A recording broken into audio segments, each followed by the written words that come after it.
बचपन में मेरे हाथ किताब लगी अखंड ज्योति। अब मुझे पता नहीं कैसे मेरे घर में आई।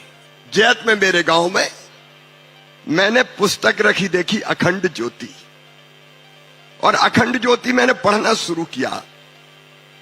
पढ़ने के बाद अनमोल है, अमूल्य है, और अनमोल और अमूल्य इसलिए कि जीवन की दिशा बदलने वाला है। और तभी मैंने जाना परम पूज्य गुरुदेव वंदनीय आचार्य श्री राम शर्मा, और तब से मेरे मन में उत्कट इच्छा पैदा हुई कि कैसे भी गुरुदेव के दर्शन हो जाए। मैं छोटा था, हरिद्वार जा नहीं सकता था, लेकिन मैं प्रतीक्षा कर रहा था, जैसे मां सबरी ने कभी भगवान राम की प्रतीक्षा करी थी कि आएंगे आएंगे आएंगे।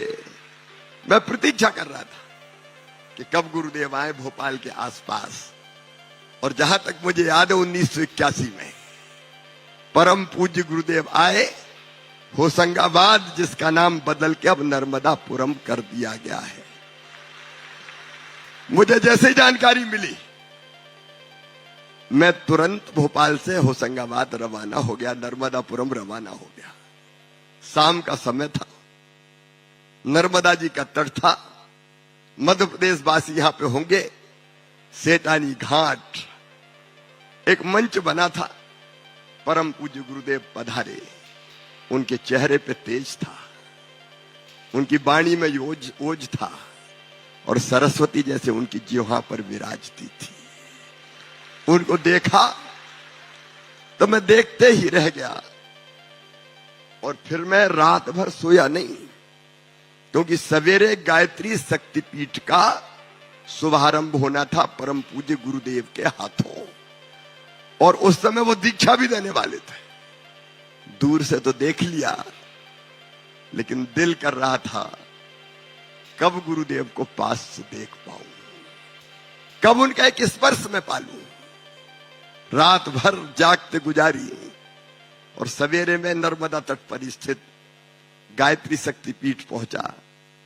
सवेरा नहीं हुआ था, सूरज नहीं उगा था।